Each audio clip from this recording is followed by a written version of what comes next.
Então, pessoal, bom dia. Hoje estou dando prosseguimento à aula de obtenção de plantas transgênicas. A gente vai agora finalizar esse tópico. Então, na aula passada, eu falei a respeito, a gente discutiu a respeito da parte inicial de obtenção de genes, que inclusive a gente já falou nas primeiras semanas da disciplina. A gente comentou um pouquinho sobre como que a cultura de tecidos é importante, como que ela é o gargalo para fazer uma planta transgênica. Então, o problema maior não é você gerar o seu vetor, não é você fazer a transformação genética, é você ficar regenerando o seu material. E outra coisa, além disso, é você ter um número suficiente de transformantes que você possa seguir em frente. Porque, olha só, eu estava, até coincidentemente, esse semana eu estava conversando com a professora. Eu falei assim, você estava fazendo transformação genética? Eu estou precisando, porque eu realmente estou precisando fazer um projeto de um estudante. E aí, como é que você está fazendo? Como é que seu estudante fez? E conversa vai, conversa vem, basicamente, assim, fazer com agro é muito bom, mas soja, por exemplo, né? Mas a eficiência de transformação não é muito alta. E o que que isso acarreta, né? Que se você não tem uma eficiência de transformação alta, você vai precisar de quantidade. E eu acredito que, inclusive, é aí uma das grandes diferenças que você tem entre fazer esses estudos em empresas ou fazer esses estudos, por exemplo, em universidades.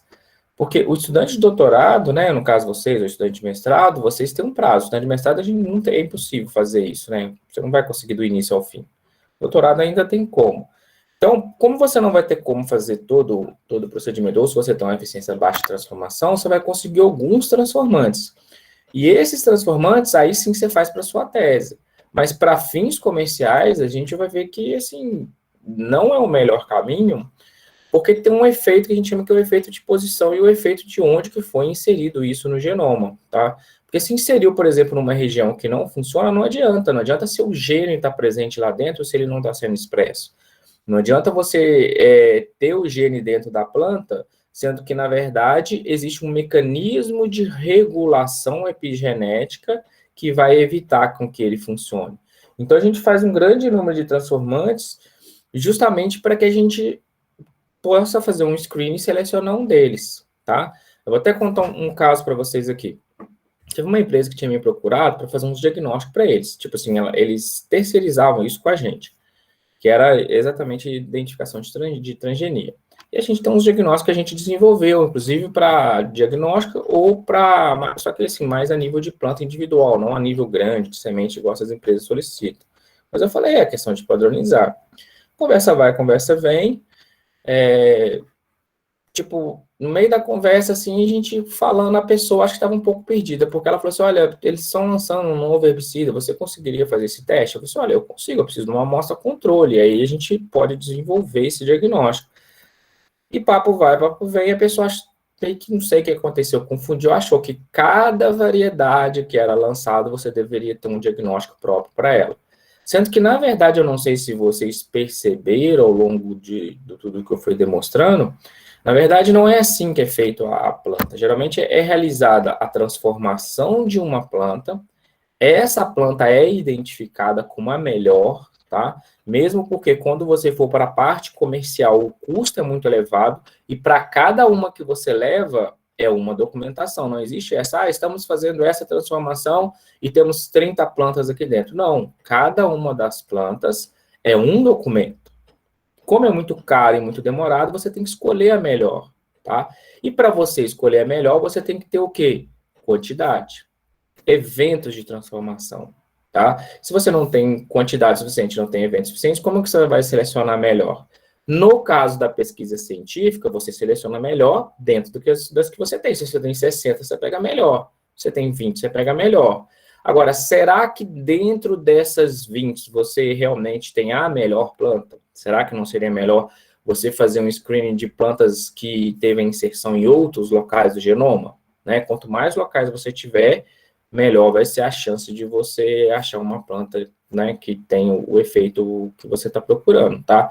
Então, por isso que o efeito da transformação, né, o número de transformantes, ele é muito importante, tá? Porque você, dessa forma, vai conseguir fazer a seleção daquele que melhor se adequa ao que você está procurando, inclusive em agrobactéria, tá? É sempre bom você ter esse estudo. Então, se você for num banco de dados procurar sobre algum tipo de transgênico, tá? Lá dentro você não vai achar variedades, tá? Você vai achar o quê? Você vai achar, na verdade, o evento, tá? Vou até fazer isso aqui, eu não costumo fazer isso na disciplina, mas já que eu acabei indo por esse lado, ó, eu vou colocar aqui vou jogar aqui, eu nem sei se eu acho que eu não lembro agora o nome. Por exemplo, Vision Code, evento. Senão eu jogo, eu acho, esse site aqui é um deles, ó. Tem o...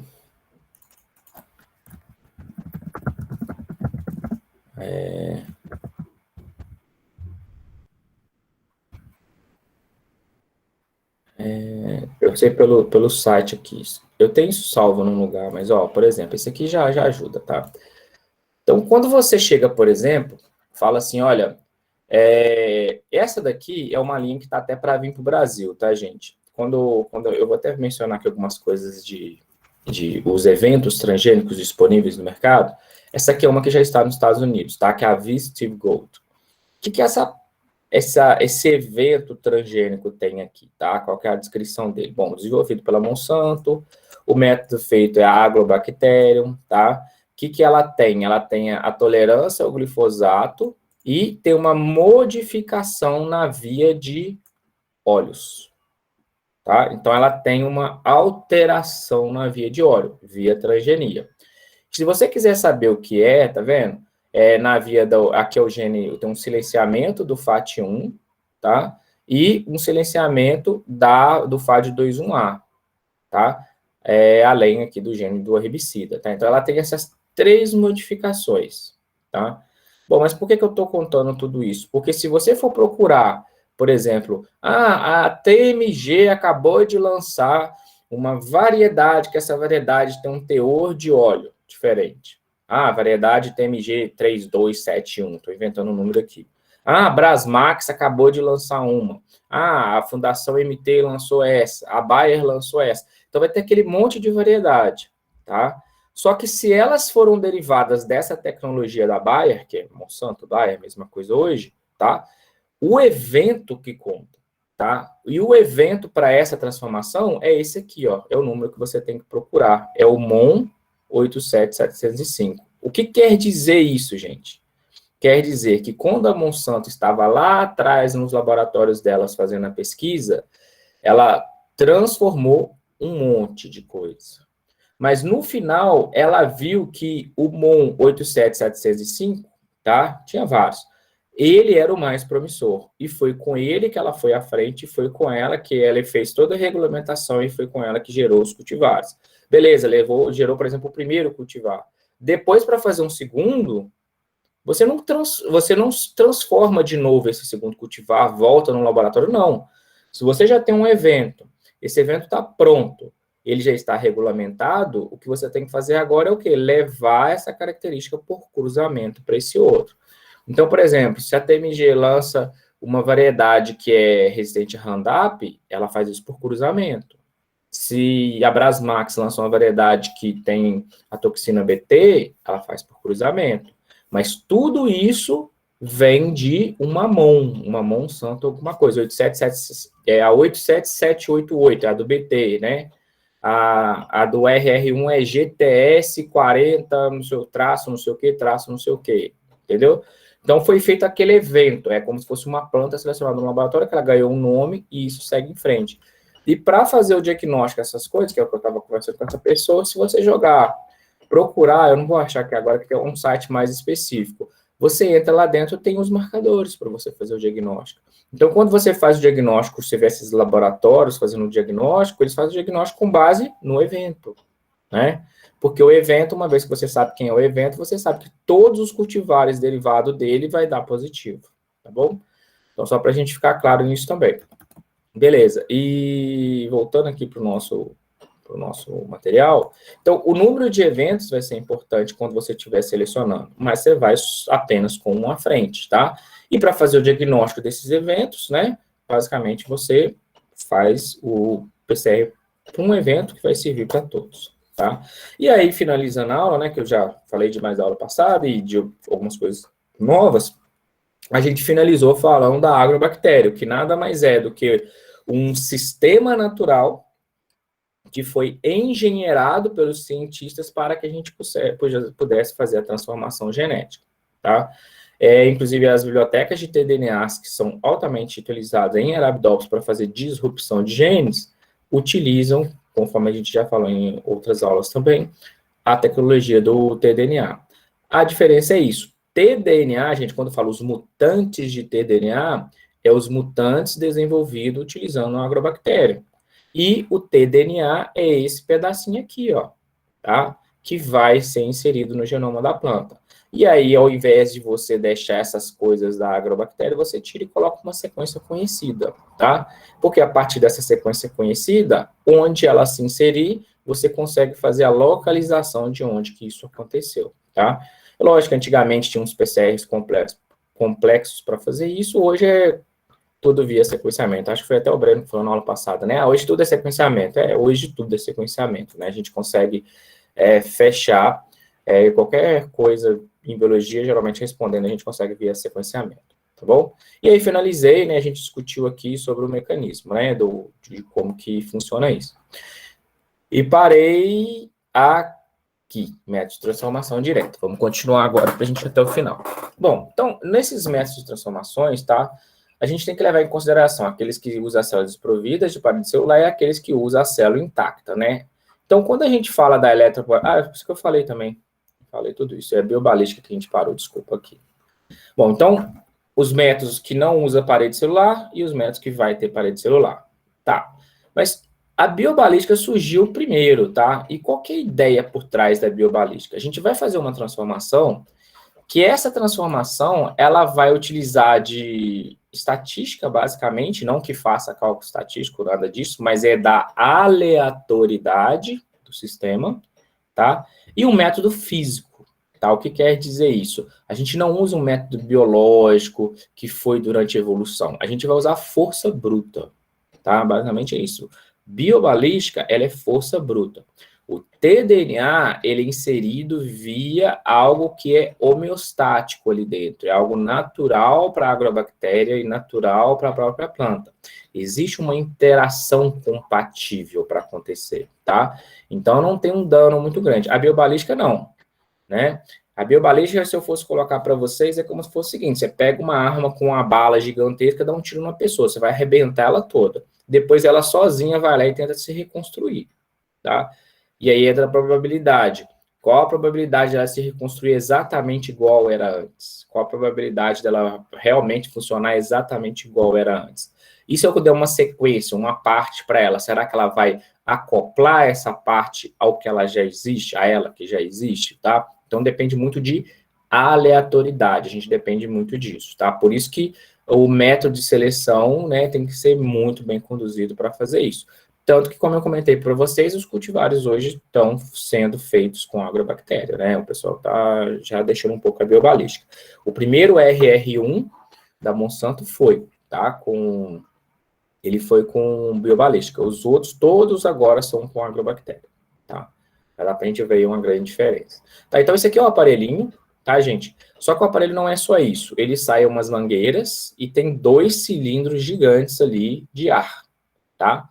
Bom, você tem que, na hora de fazer a transformação, sempre padronizar, então não tem nada de outro mundo aqui, tá, gente? Eu vou tentar explicar de uma forma bem simples, mas a gente sempre precisa padronizar, a gente precisa padronizar aqui, ó, quanto que você vai usar aqui de pressão e quanto que você vai usar de pressão aqui. Então, primeiro você carrega o aparelho com uma pressão, tá? Ele tem que ter uma pressão, e depois você carrega a pressão que você vai dar de velocidade nas suas partículas, tá?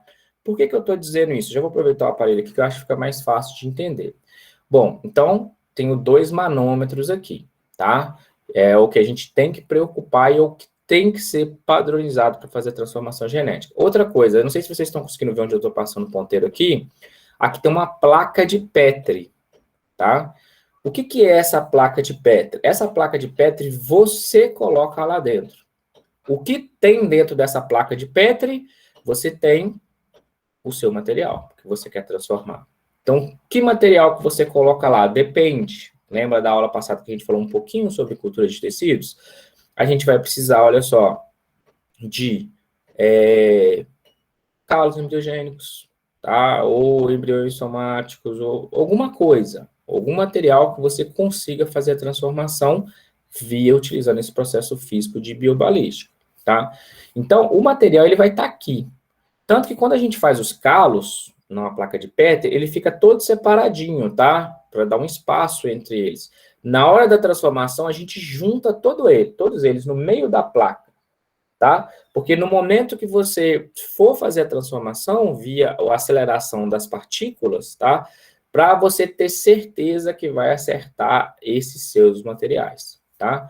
Então, só finalizando aqui para a gente passar realmente como que funciona, ó, então vai vir um ar comprimido por causa da pressão que você utilizou nesses 2 manômetros. Ele tem um botãozinho aqui, tá? Essa chavinha. Depois que você setou aqui e colocou a placa, tá? A placa aberta, né, gente? Com o seu material exposto, você aperta o botãozinho, ele sai como um tiro, uma arminha de ar, tá? Vai vir um ar comprimido, tá? E vai vir aqui. Poxa, Max, mas como assim? Vai jogar ar? Não.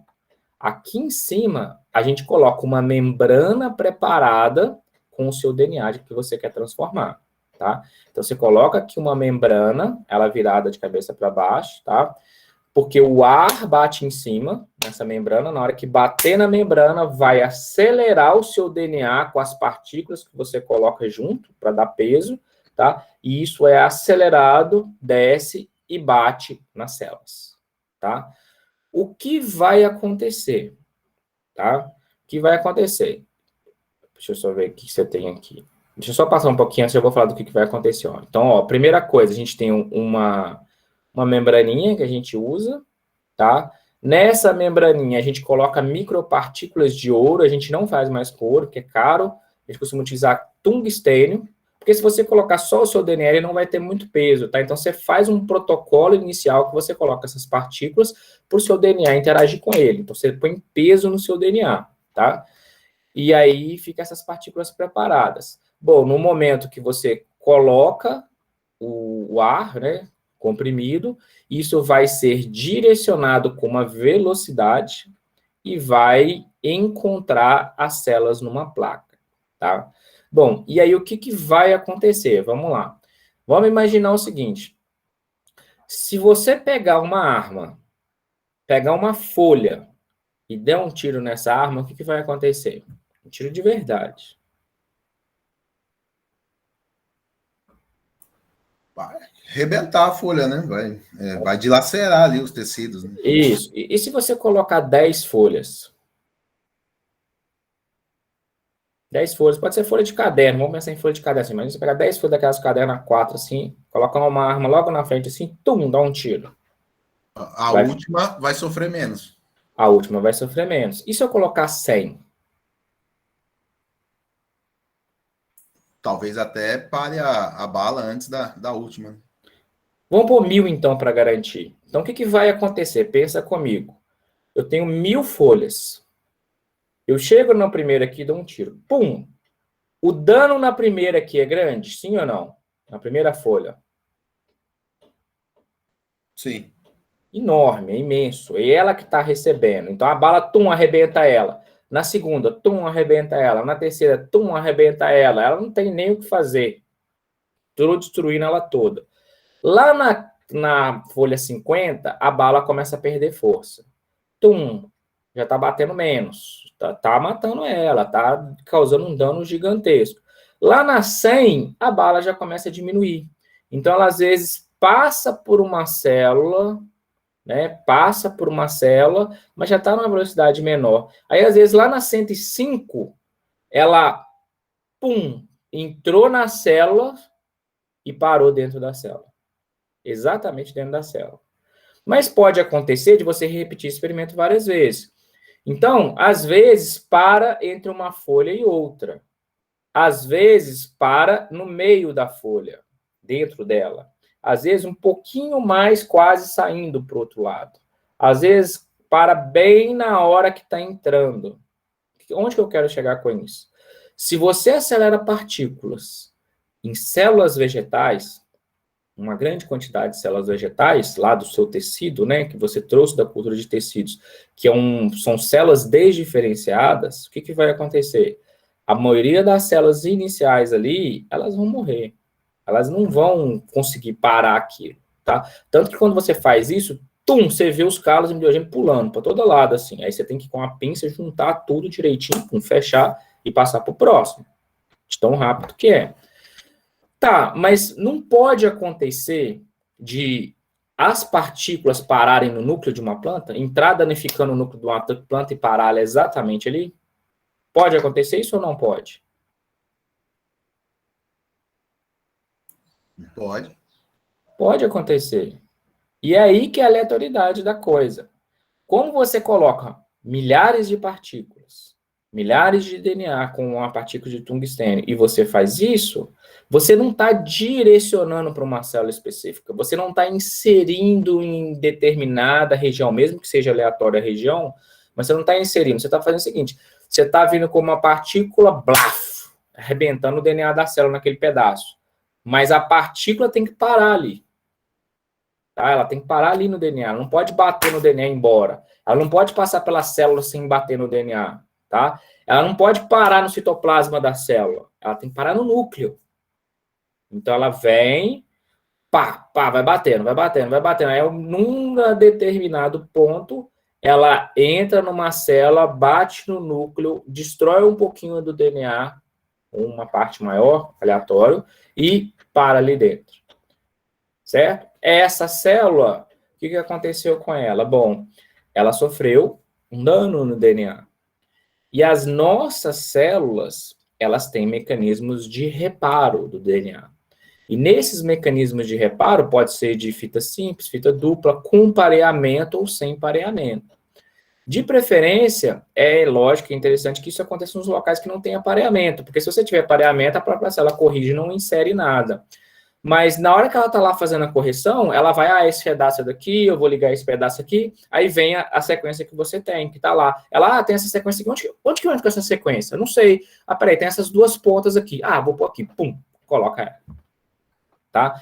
Tem esses mecanismos de reparo que você não tem pareamento e são quebras duplas, tá? E nesses mecanismos a célula liga, tá? Tanto que quando você faz o próprio CRISPR, é um dos motivos que acontece é isso. Você faz a degradação, às vezes, de dois lados, um lado ou um outro, você retira um pequeno fragmento, e aí a célula entende, não acha esse fragmento na hora de fazer a ligação, é aleatório também, tá?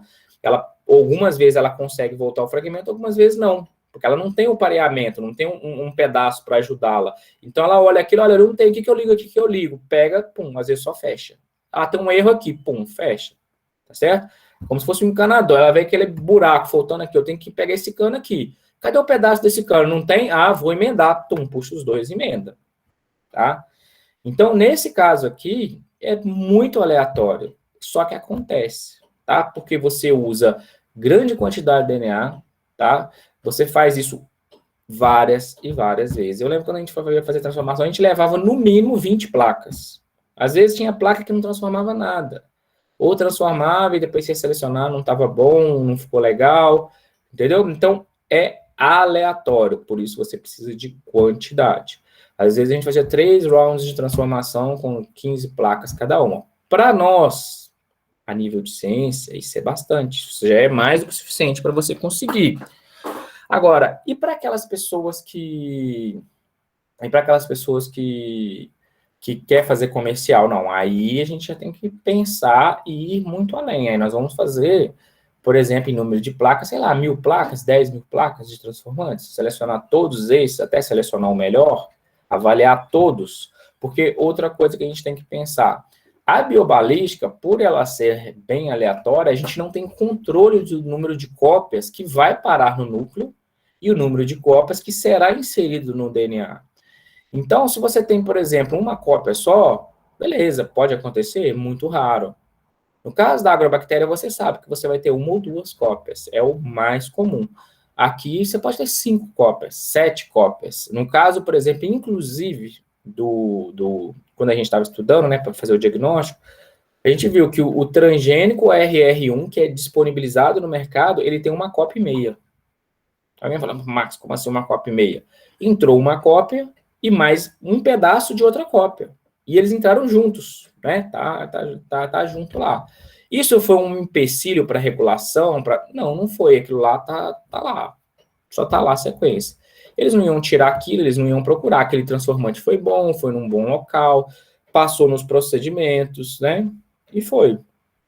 Mas isso é evitado hoje a todo custo, porque a gente tem tecnologias para fazer isso, né? Na época não tinha tantas, então passou, hoje não passaria, tá? Então hoje tenta se colocar o mínimo de sequência possível, né? E depois ainda dependendo até tirar alguma sequência. Por exemplo, se você faz um transgênico, usa o processo de seleção, você usa resistência herbicida, esse herbicida pode ser um problema depois. Às vezes, depois de conseguir o material, você pode voltá-lo para a cultura de tecidos para tirar a resistência, tá? Por exemplo, pode usar CRISPR, tailing, diferentes tipos, tá bom? Então, basicamente, se a gente for pensar, então seria isso, ó, voltando aqui, você vai colocar o seu material, você vai colocar uma membrana com seu DNA ligado a tungstênio, lembrando que nós discutimos na aula passada, pode ser só o seu DNA, pode ser o seu DNA com um gene de resistência, ou de preferência, um material só DNA com gene de resistência e o seu gene, alvo, tá? Então, temos a transformação e a cotransformação, tá? Aí que vai depender do seu objetivo, de como que você está fazendo. Bom, uma vez que você tem aqui, olha só como é que fica ali dentro. É aqui dentro isso aqui, tá? Ele está fazendo um esquema. Então, você coloca a sua membrana, tá?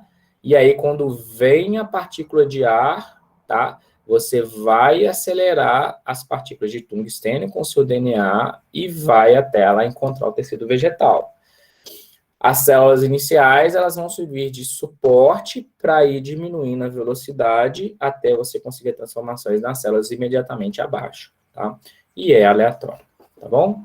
Então, assim, o método, ele é muito interessante, foi interessante ter sido desenvolvido, só que muito aleatório, tá? E isso dá abertura para muitas críticas, se a gente for imaginar, por exemplo, o pessoal que já critica transgênico, aí vê um procedimento complexo desse, né?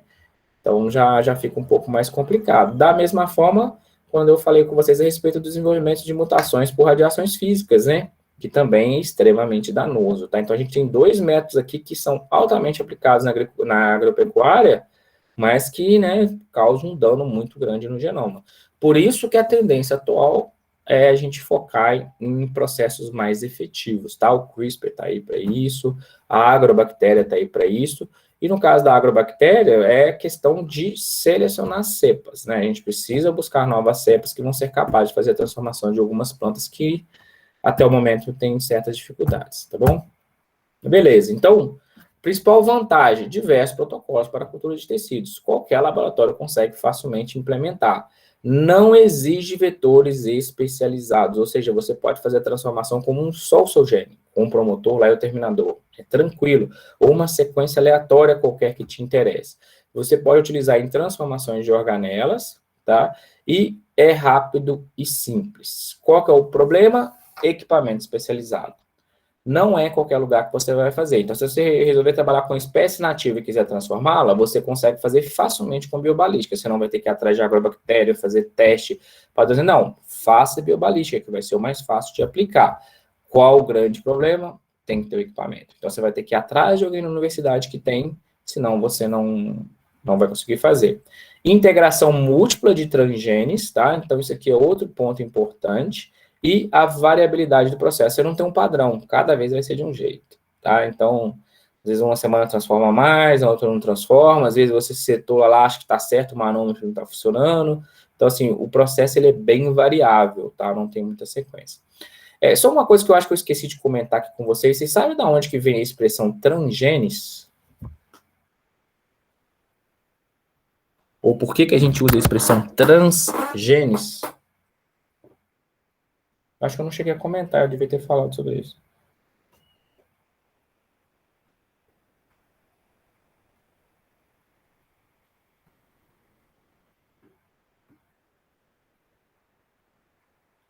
Ninguém? Não é possível. Olha, professor, é, eu não sei não, mas acho que é por causa dessa possibilidade de transferência horizontal e vertical né, É bem isso mesmo. A genoma, gente, de material, na, né? para o pessoal da bioquímica, às vezes é fácil entender, porque quando a gente está falando, por exemplo, de regulação de transcrição, regulação ou de alguma coisa, a gente usa muito a expressão em cis e em trans. Quando a gente usa uma coisa em cis, a gente está referindo a uma regulação dentro do próprio local, né? Alguma coisa do próprio local é regulada ou faz a regulação. Quando a gente fala em trans, significa que algo de fora, né, longe, veio fazer essa regulação. O transgene nada mais é do que um gene de fora, um gene de outro organismo, por exemplo. Então, quando a gente fala de transgenia, né, tanto que hoje o pessoal gosta muito do organismo geneticamente modificado, né, acho que fica até mais adequado. Mas é porque quando você fala, por exemplo, olha, foi pego um gene de bactéria e colocou em planta. Isso é possível de fazer por cruzamento? Não. Isso é transgenia. É você pegar algo de fora e colocar num outro organismo, tá? Mas o problema é quando você fazia o seguinte, olha, e se você pega um gene da própria planta e colocar de volta? É um transgene? Aí que começava, não, isso é um cisgene, se vocês ouvirem por aí, tá? Ah, isso é um cisgene. Quando fala cisgene, geralmente é um gene da própria planta que está sendo modificado, tá? Então a gente usa a expressão cisgene. Eu tenho um pouco de. Não gosto de usar cisgene, aí é pessoal, tá?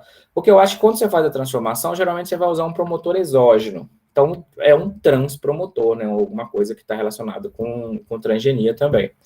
Então, né, só deixar isso claro para vocês. Mas o trans vem de alguma coisa de fora, tipo assim, um gene exógeno, um gene que veio de fora, dá esse organismo que eu estou trabalhando, tá bom?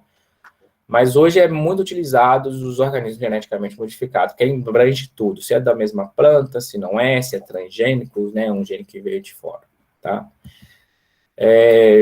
Tá aqui só algumas figuras a mais, não preciso. Aqui eu só vou passar rapidinho, ó. Então, por exemplo, ó, quando a gente pega, por exemplo, a espécie da planta, aí aqui tem o tipo de explante que foi utilizado. Aqui está na legenda, não estou preocupado com isso. O que me interessa aqui é o seguinte: AG agrobactéria, tá? MPB, o que é aqui? Que meu tamanho? É isso aqui, ó, bombardeamento, tá? É isso que eu queria saber, tá? Então, aqui, ó, AG, MPB. Eu quero esses dois aqui, eu quero fazer a comparação, tá? Então, por exemplo, em arroz. Isso aqui é antigo, né? Não é muito recente. Eu peguei isso quando eu criei a disciplina, então lá em 2014, né? Deve ser mais ou menos por essa época. Já deve ter mudado, tá, gente? Mas nessa época, olha só, agrobacterium, 2% de eficiência. Oryza sativa, bombardeamento, 79%. Pergunta, qual vocês fariam se vocês começassem a trabalhar com arroz?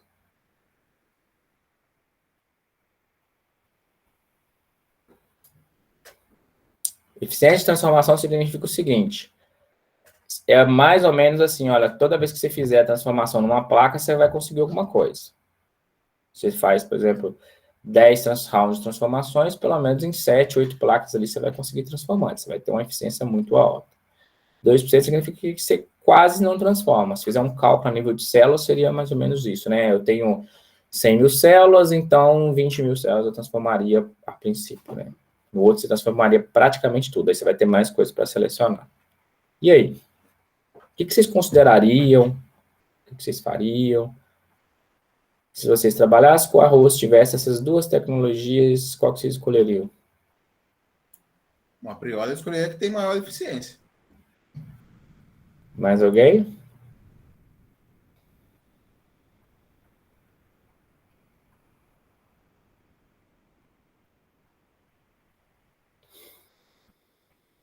Ninguém? Não é possível, gente, não. O que vocês escolhem? O que são os explantes ali mesmo, professor? C e SA? CISA. Calo, né? Calo. Esse é o que é, né? Por exemplo, o Tipo de CN, explante. nódulo cotilédone, CIMPB, o cloroplasto mediado por MPB, que eu não sei o que é. Talos é C, tá? A vezes B. Tem que é SA, eu não estou achando esse SA. Porque SA. eu fiquei pensando aqui para escolher, às vezes é o tipo de explante que eu sei trabalhar, o que eu não sei trabalhar. Não, sim, mas eu estou desconsiderando isso, né?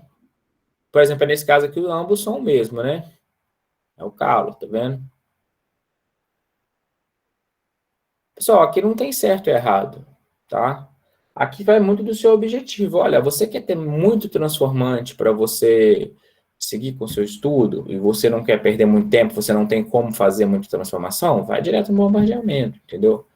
Agora, sabendo dos riscos, que, primeiro, você vai ter esse trabalho inicial, né? Você tem que ter uma certa dedicação para você localizar o aparelho, às vezes padronizar, ou se já tiver padronizado, beleza, não tem esse trabalho, mas né, os seus transformantes você vai ter que fazer uma boa avaliação depois, né? E vai ter muito mais transformantes para você trabalhar. De certa forma, se você tiver que fazer poucos, isso é bom. Agora, no caso da agro, aí você vai pensar o seguinte, olha, 2% de transformação pode ser que eu faça 10 vezes, eu vou conseguir 2 transformantes, aí você vai ter que continuar fazendo. Então, pode ser que você aumente o seu trabalho inicialmente. Mas qual que é a grande vantagem? Você vai ter poucas cópias no genoma. E essas poucas cópias podem facilitar o seu estudo, tá? Então, e como a tendência está indo muito para esse lado de transformação utilizando agrobactério, eu não sei, esses 2% aí eu pensaria, mas seria difícil. Falar para você que 2% de transformação é muito pouco, tá? Diferente aqui, não, deixa eu ver se tem um outro aqui, ó, a GMPB, olha aqui, ó, de 12,2 e 31, tá vendo? Olha, milho. Poxa, aí eu já começo a gostar mais de água, tá vendo? Porque 2% é muito próximo de zero, a probabilidade ali é assim, acho que o cara não quis pôr, né? Fala, transforma, né? Às vezes. Agora, você já pega um 12,2 com 31, né? Já começa a ficar algo melhor. Agora, por exemplo, você pega aqui essa Arax, alguma coisa aqui, ó, 38 e 12,5, olha que beleza. Você já transforma melhor com agro, tá? Soja aqui, ó, agrobactéria 5,5. Aí você vai bombardeamento 60%. Tá? Que foi o que eu estava conversando com essa professora. Ela falou, a eficiência de transformação é muito baixa, muito pouco, muito difícil conseguir transformante.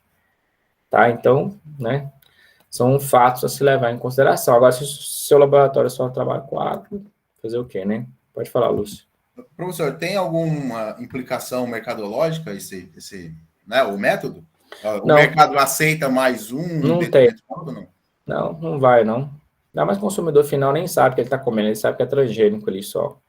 Eu acho que pode ser na questão da regulamentação, como eu falei, né? Por exemplo, digamos que o pessoal da CTNBio fala, vamos abolir bombardeamento, ou vamos ser mais chato no bombardeamento, porque, né, às vezes você manda lá o seu pedido, né, para ter, por exemplo, uma variedade comercial, e aí eles olham e falam, mas esse você fez bombardeamento, qual outro dano que tem no genoma aqui? A gente está lendo seus pareceres técnicos aqui, não tem. Aí vai te voltar atrás, vai te atrasar, você vai ter que sequenciar o genoma todo e ver se teve algum problema. Então pode ter algumas diferençazinhas aí nesses pode ter, eu não protocolos de estou avaliação, falando que... né? Isso, E implicar em diferenças de custos, talvez, até no licenciamento, né? No registro. isso. Porque, olha só, na verdade, eles fazem o licenciamento lá fora, né? Então, por exemplo, a Monsanto, ela desenvolve para o mercado americano. Ela faz, beleza, depois que deu certo lá, já está lucrando, aí ela vem e traz para o mercado brasileiro, tá? E muitas das vezes o próprio mercado brasileiro pode fazer uma solicitação completamente diferente, porque o Brasil não depende dos Estados Unidos, mas o próprio parecer de lá, as documentações de lá vão ser usados para cá. E o relator lá da CTN-Bio, ele avalia toda a documentação. E aí ele vai falar se ele está de acordo ou não, né? E aí tem as reuniões da CTN-Bio e faz a decisão. Agora, se porventura ele achar que está faltando alguma informação, ele pode pedir, pode cobrar. Às vezes pode atrasar 2, 3 anos um processo por causa da solicitação de algo do parecer da pessoa, entendeu? E aí então vai uma coisa meio do que está acontecendo ali. É lógico que deve ter uma sequência de coisas que são exigidas, mas pode ter alguma coisa extra. Por exemplo, às vezes ele fala, essa planta aqui é muito boa, tem um óleo diferente, né? Igual eu mostrei lá a Vistive Gold. Aí eles falam, mas o Brasil é um clima diferente dos Estados Unidos, né? Ainda mais, sei lá, essa planta foi desenvolvida para o norte dos Estados Unidos, região fria. Como é que vai ficar esse óleo aqui? É a mesma coisa? Eu quero que você faça um experimento de 2 anos, em 2 safras consecutivas, me mostrando que não tem alteração e que isso não vai causar problema. Acabou, o cara vai ter que esperar 2 anos a mais, fazer os 2 experimentos e liberar. Tá? Entendi, beleza. Beleza, e com relação a qual vão ser as marcas de seleção? Gente, aqui não tem muito o que inventar moda, tá? As marcas que são utilizadas para utilizar são essas daqui, Genibar, tá? Até o PSPS, que é o próprio glifosato, pode ser colocado. HPT2, já vi usar muito, NPT2, tá? Então, assim, geralmente, quando faz a transformação, você vai ter uma resistência, essa resistência vai ser importante para fazer a seleção do material em cultura de tecidos. São esses daqui os principais, tá? Inclusive com as referências depois aqui. Aqui que não está aí no meu negócio. Tá? Não vou passar sobre todos eles, mas a mesma coisa, o NEL, HPT2, tá? Então aqui a gente tem 2 antibióticos, tá? E alguns herbicidas utilizados. Eu trabalhei muito com bar, tá? Mas assim, por causa disso, não tem muita questão de qual utilizar. E se você precisar de um gene repórter, gente, gene repórter são esses, tá? GFP, NEL, luciferase, tá? O LAC-Z, o LAC-Z é muito utilizado, principalmente quando a gente faz em bactéria, tá? Mas para transgenia vão ser esses daqui. Beleza, o que eu vou falar agora aqui? Algumas coisas eu tenho que dar uma acertada aqui. Bom, plantas modelos para transformação. A gente tem a tabaco, gente, no início eu digo assim, na época ali, 2005 para frente, o pessoal fazia tudo muito em tabaco, tá? Toda vez que surgiu um novo gene, testa em tabaco, testa em tabaco. E para quem não sabe, na verdade, tabaco, assim, foi bem evoluído. Eles falavam que ia combater de frente com Arabidopsis, mas eu não sei que fim que teve, que o genoma de tabaco não foi para frente, os dados não foram para frente, todo mundo trabalhando em tabaco, né? Até hoje ainda se usa, igual eu mostrei lá aquele experimento de transiente, mas a parte de genômica em si de tabaco não foi muito para frente, tá? Brasca, né? Canola, cenoura, ciálamo e a Arabidopsis thaliana. Então, hoje, basicamente, tudo vai ser Arabidopsis thaliana, tá, gente? Porque é uma planta que, assim, basicamente nem serve para muita coisa, mas por ela ser pequena, ciclo rápido, fácil reprodução, fácil de cultivar. Você sabia que você pode cultivar Arabidopsis no laboratório sem ter uma estufa? Não precisa ter casa de vegetação. Basta você ter aquelas BODs, não precisa nem ser uma grande, pode ser pequenas geladeiras, que ali dentro você faz. Ou você pode fazer uma mini salinha com prateleiras, climatizar ali dentro, que ela precisa de um ambiente um pouquinho mais frio, e pronto, você consegue fazer ciência sem depender de casa de vegetação, ficar mexendo com solo em grande quantidade, você pode trabalhar com substrato comprado, né? Tanto que é muito comum, às vezes a pessoa trabalha com Arabidopsis e né, nunca viu um campo, né? Não tem muita noção de como conduzir esses experimentos, aquela coisa mais aplicada, tá? A pessoa nasce, cresce né, e desenvolve ali dentro do laboratório, tá bom? Tá, aí uma vez que a gente, escolheu o gene, fez a transformação genética, né? Escolheu o método de transformação genética, e aí fez a seleção utilizando o herbicida. Tá, beleza, agora eu tenho um monte de planta transgênica. Antes de eu escolher qual a planta que me interessa, eu preciso diagnosticá-las. O que significa diagnosticar essas plantas transgênicas?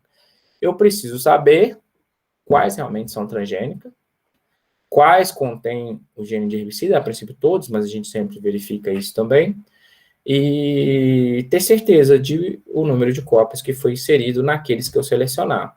O principal método que a gente usa é o PCR, tá?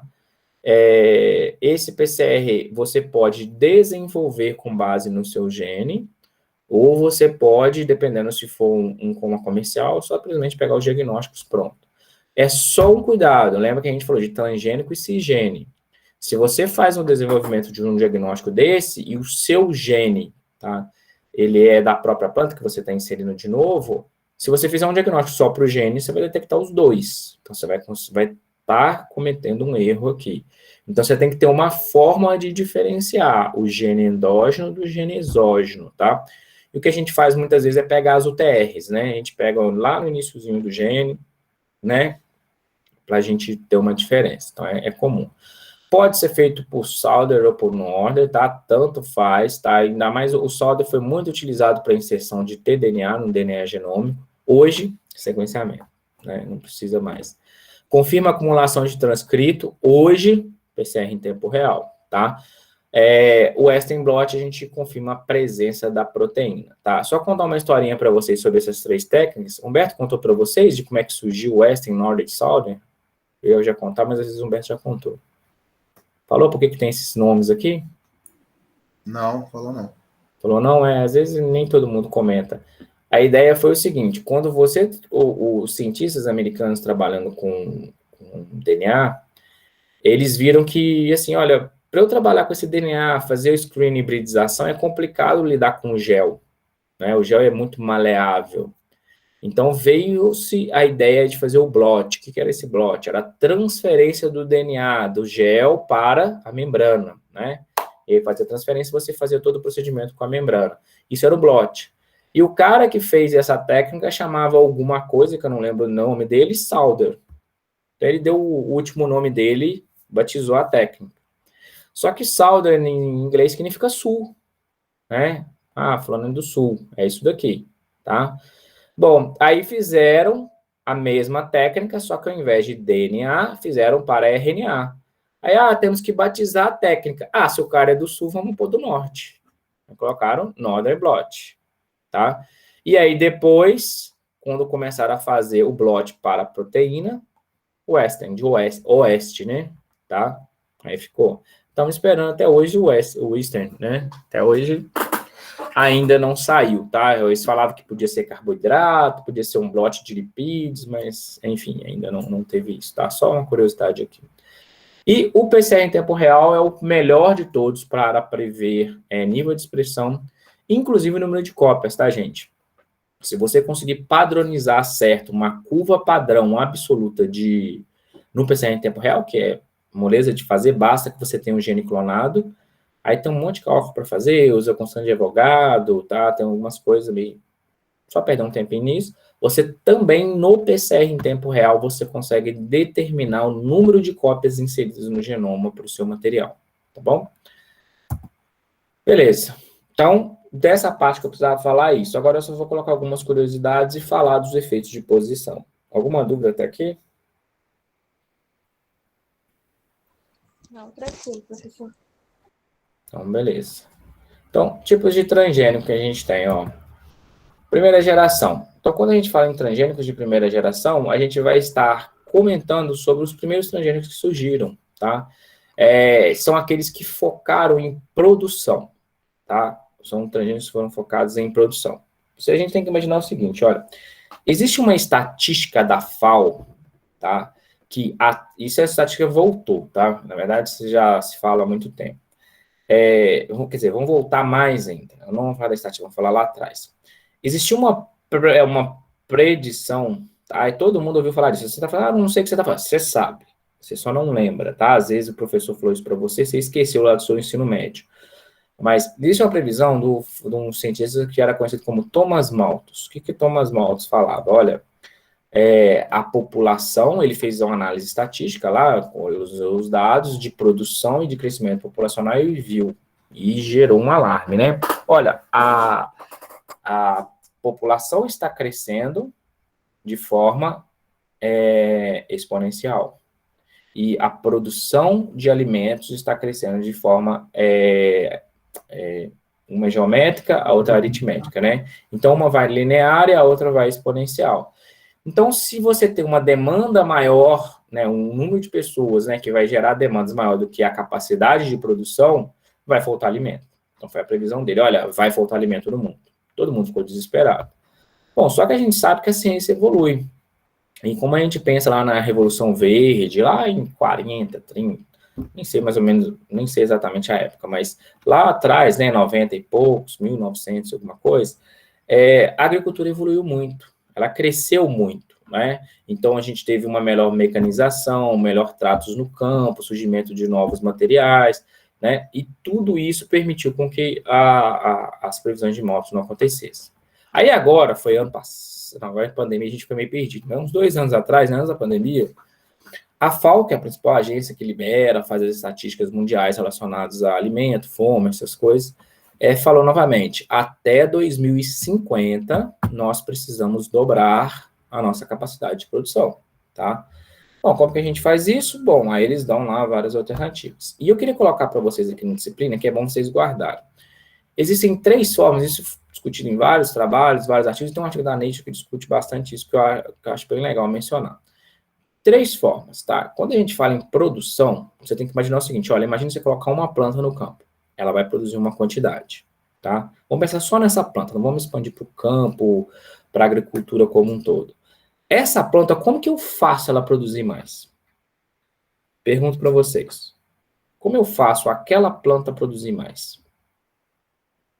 Digamos que está a planta em 1 metro quadrado. Como que eu faço para essa planta produzir mais? Como que eu faço para aquele 1 metro quadrado produzir mais?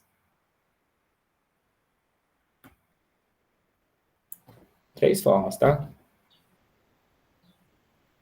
Aumentar plantas com maior massa, vamos dizer assim, né? Produzam mais. Mais Sim. grãos, mais vagens, né? Por unidade. Forma 1. Aquela planta, ao invés de produzir 10 grãos, ela tem que produzir 20. Dobrei, beleza. Expandir a área. Expandir a área. Outra. Se eu expando a área, o que acontece? Eu planto mais. Forma 2. Qual que é a forma 3? Essas 2 formas todo mundo lembra, tá? Tem uma terceira. Aumenta a produção do que já existe, novas variedades, melhoramento genético, desenvolvimento. Forma 2, aumenta o área. O Brasil está fazendo isso, 2% todo ano na soja. Só na soja melhorar os índices nutricional do solo?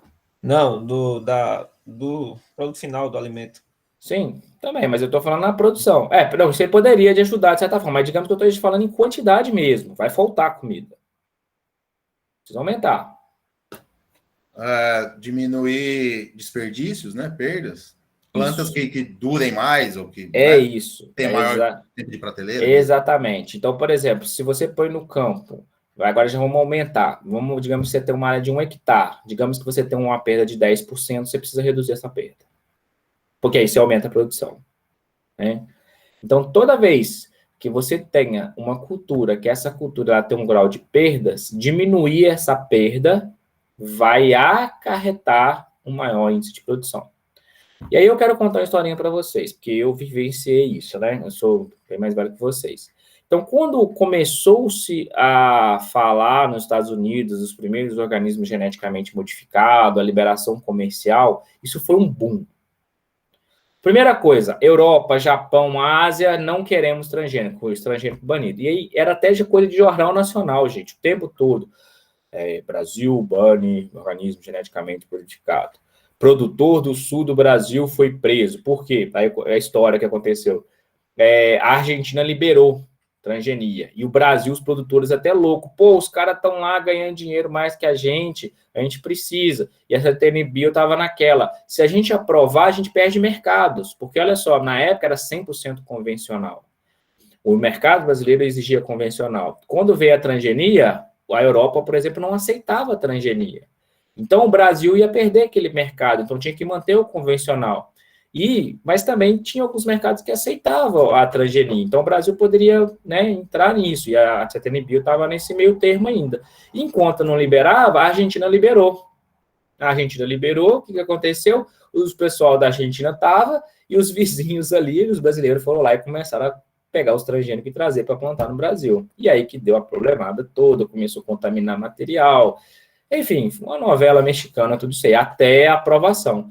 E do momento da aprovação até hoje, o que aconteceu com o índice de transgenia na soja brasileira? Vou pegar na soja, que é o que eu conheço, né? Fez assim, ó. Não foi nem assim, não, ó. Tá? Fez assim, ó. Tchum, uma vez. Tá? O Brasil só não é 100% transgênico por causa de mercados específicos e contratos específicos. Algumas empresas têm contratos específicos que não podem ter. Então, aí eles fazem todo um trabalho com o produtor, né, de plantar transgênico, aquela coisa toda. Só que as empresas, para ela, é muito mais fácil você trabalhar com transgenia do que você desenvolver um material convencional. Tem aquele negócio de usar o refúgio também. Tem que usar refúgio, tal, todas essas coisas. Mas assim, vamos pensar só no convencional. Aí eu vou chegar onde eu queria desse terceiro ponto. O material convencional, você tem que cuidar mais. E por que se você tem que cuidar mais? Que é onde que começou essa história de que transgênico é melhor. Transgênico é melhor. Entre os produtores, transgênico é melhor. Porque, olha só, se você colocava uma planta no campo, você tinha que gastar com ela. Gastar, fazer o manejo, evitar outras coisas, plantas daninhas, tudo aquela coisa. No momento que veio a primeira geração de RR1, o que aconteceu? Você colocava aquela soja no campo e batia Roundup. Problema resolvido. Ou seja, você acabava com a competição com as plantas daninhas, tá certo? E se tivesse alguma perda ali ocasionada por causa de uma planta daninha, danificou uma diminuição de produção, você resolveu esse problema. Então, aconteceu o que nos campos? Aumentou a produção. E aí veio muito disso de se associar que produção está relacionada com transgênico. E não está. Tá? Para esse caso específico. De certa forma, estaria? Sim. Poderia falar, não, eu usei transgênico e aumentei minha produção. Sim. Mas o transgênico em si, entendeu? O transgênico não tem relação. O transgênico é simplesmente uma tolerância herbicida. Tá? Tipo, a planta é capaz de lidar com aquilo. Então, ela lida com aquilo, ela sobrevive naquela condição, tá? E aí acaba aumentando a produção. E o manejo para o produtor fica muito mais fácil. Ele trabalha com pivôs, por exemplo, ele vai colocar um pivô, né? Para quem já viu, na verdade, o pivô, gente, é como se tivesse um ponto médio, né? Aí sobe uma parte assim, aqui vem uma parte que passa uma área inteira, faz um círculo assim. E nesse pivô tem eu não sei o nome que os agrônomos usam, porque eu não sou agrônomo, aspersores, sei lá como é que chama isso, que é o que joga a água, que irriga, que bate os herbicidas, essas coisas. Então, quando liga o pivô, prepara ele, só tem que girar, não tem que ficar a pessoa indo lá, cultivando, olhando. O agrônomo só vai fazer uma visão geral, se está tendo uma doença, se apareceu alguma coisa que está além do que você preparou. Então, por exemplo, se você tem uma área, você bate herbicida, faz tudo certinho, mas aparece uma praga não relacionada, não vai acontecer nada, a praga vai dizimar a sua cultura da mesma forma, tá? Então, só colocando para vocês que, assim, esses primeiros transgênicos, eles vieram para trabalhar nessa questão de produtividade, via diminuição de perdas, tá? Ah, Max, mas a cultivar que temos lá, ela é melhor. Sim, gente, mas o que está acontecendo agora é exatamente isso. As empresas estão melhorando a produtividade das plantas e colocando transgênico. Ou seja, o transgênico, vamos pensar no herbicida, para a resistência ao herbicida, ele é só uma característica a mais. Se isso fosse verdade, se eu estivesse falando besteira, tá? Seria muito simples. Você pega qualquer soja de um banco de germoplasma, coloca resistente a ARR e põe lá no campo.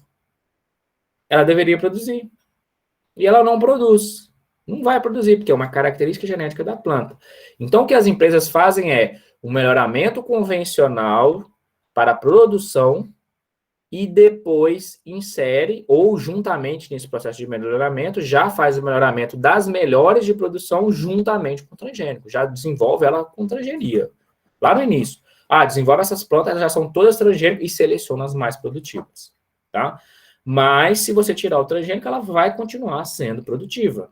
Às vezes ela vai perder um efeito ali, às vezes dependendo, né, pode ter uma vantagem ou desvantagem, dependendo de onde você plantar e de como você fizer o manejo, mas é uma característica genética dela, tá? Então, assim, só para deixar isso claro. Então, a primeira geração, ela é focada em aumentar a produção, tá? E o principal que foi utilizado, tá, é o RR1, tá? Que é a soja Roundup Ready, né? Se eu falar certinho.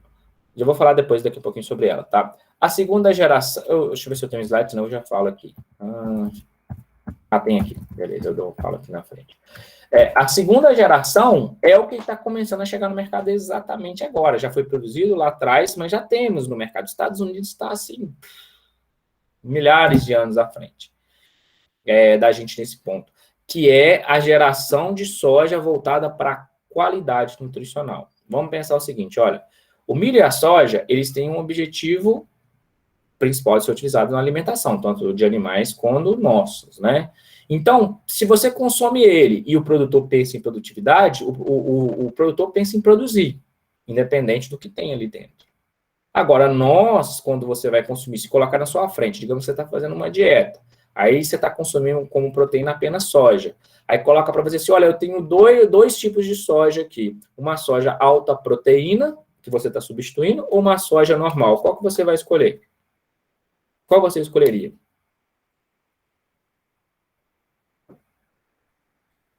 Alta proteína. Você escolheria alta proteína, mas o produtor não vê isso, tá? E no Brasil vai começar a ver isso principalmente quando as esmagadoras ou o consumidor começar a cobrar. O Brasil isso não chegou, nos Estados Unidos já está chegando. Mesmo porque, nesse caso específico, a soja americana ela tem muito menos proteína que a soja brasileira. E não é porque lá é pior ou melhor, é porque lá o clima é mais frio, tá? E é uma herança quantitativa, tem relação com o clima, tá? Bom, mas e o que tem nos Estados Unidos que aqui não tem? Óleo de melhor qualidade, tá? Por exemplo, lá nos Estados Unidos já se planta boa parte da área, assim, já está crescendo exponencialmente. A tendência é que ao longo dos anos isso vai aumentar, assim, praticamente, sei lá, 30%, 50% da área vai ser soja alto oleico. O que é essa soja alto oleico? Que inclusive é aquela planta lá, Vistive Gold, que eu mostrei para vocês. Lá tem essa da Monsanto, tem a Plenish da atual Corteva, né? Antes era Pioneer, sei lá o que, tinha a Corteva. Tem a da Calisto, que foi feita utilizando Tailing, também mesma coisa. E tem um monte de universidade de produtores que desenvolveram tudo sem transgenia. Um monte, mas assim, um monte. Assim, os Estados Unidos hoje tem mais de 100 variedades desse tipo aí de soja alto oleico. Qual que é a grande vantagem? É um óleo de melhor qualidade, mais saudável, você pode usar ele 3 vezes mais na fritura que ele não perde. O Brasil, por exemplo, está com esses problemas de oxidação no biodiesel, ia resolver o problema do biodiesel no Brasil, tá? Só que está atrasado nisso, né? É algo que a gente tem tentado, né, conversar com as indústrias, mostrar a importância disso, tá? Em algum momento, você vai chegar no Brasil, vocês vão começar a ver, vão lembrar dessa aula. O Max falou mesmo, um dia ter um óleo de soja alto oleico. Vocês vão ver, questão de alguns anos aí vai estar nas prateleiras do mercado brasileiro. Nos Estados Unidos é comum. Você chega lá, tem o óleo normal e o óleo alto oleico. Ele vai ser mais caro, lógico, mas a qualidade dele, né, em relação aos ácidos presentes ali dentro, é como se você estivesse comprando um azeite, tá? É lógico que não é igual, porque o azeite tem, além do óleo, tem característica ali dentro, tocoferóis, tem íons, outras coisas, né, e sabor diferente. Mas é como se fosse um azeite de soja, tá? No padrão. Ele não vai oxidar tanto, ele vai ser mais saudável para ser utilizado. Essa é a segunda geração, tá? A segunda geração focada na qualidade alimentar, tá? Que já está começando a aparecer por aí. E que é o que está em desenvolvimento, são os produtos especiais. Já tem coisas aí já, tá, gente? Tô falando aqui, isso também está desatualizado. Então, por exemplo, são aqueles que estão em fase de desenvolvimento. São os produtos de utilização farmacêutica. É você utilizar, tá? Você utiliza a planta geneticamente modificada para a produção de um produto. Esse ano nós não vamos discutir um artigo, tá? Mas tinha um artigo que a gente discutia todos os anos que falava sobre isso, que era a utilização de, por exemplo, eles colocam como exemplo lá as vantagens e desvantagens, né, de você utilizar bioreatores, que é você utilizar uma planta para produzir um composto. Então, por exemplo, digamos que você vai produzir uma vacina ou um hormônio, né, que é utilizado em larga escala, por exemplo, no setor animal. Você não quer fazer isso em bactéria, por quê? O sistema de tradução da bactéria é diferente do sistema de tradução de eucarioto. E querendo ou não, o sistema de uma planta é bem parecido com o nosso, né? E na produção de aminoácidos, das modificações pós-traducionais, esse tipo de coisa. Então, você pode fazer isso numa planta. Mas, por exemplo, qual planta que você vai utilizar? Você vai utilizar a soja? Olha, você até pode utilizar a soja, seria ótimo, mas assim, como que vai ser o manejo disso tudo? Você vai pegar o grão? Porque a soja, basicamente, você perde tudo, só sobra o grão no final. Tem como você fazer isso para o grão? Não sei. Ah, não, vou utilizar tabaco. Tabaco é facilmente utilizado, tem vários bioreatores em tabaco. Sim, você pode utilizar, mas qual que é o problema? Olha, o tabaco, né, tem eu esqueci agora o nome do composto lá, o composto do próprio tabaco, né? Nicotina? Bom, Nicotina? Nicotina, isso, a nicotina. Então, por exemplo, se você tem a nicotina lá, você vai conseguir separar a nicotina do seu componente, né? Qual que é o processo de purificação? Porque você faz um tabaco transgênico que na própria folha ele já guarda tudo. Inclusive tem como você fazer ele compartimentalizar, né? O seu material. Beleza, mas será que você no processo de purificação vai ter uma contaminação? Isso não pode passar.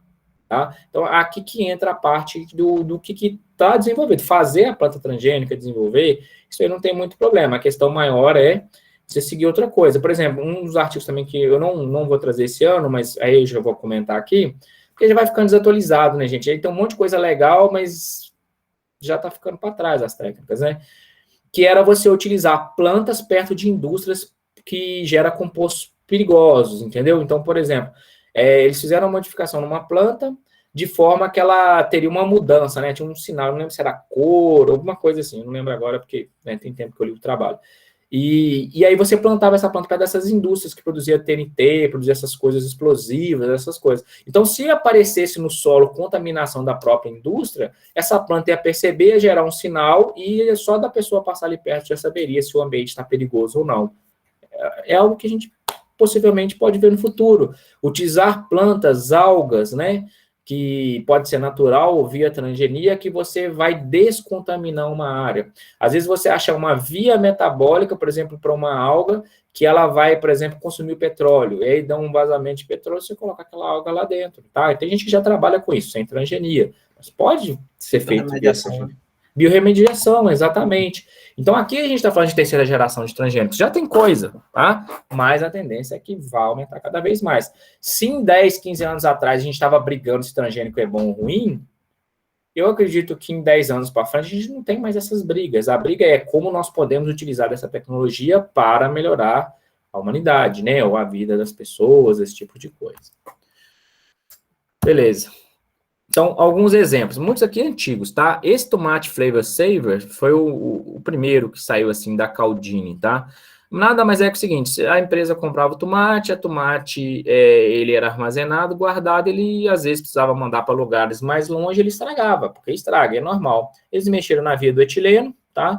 De forma que esse tomate demorava mais, ou seja, você aumentava o tempo de prateleira dele, tá? E isso ia gerar um lucro para o pessoal.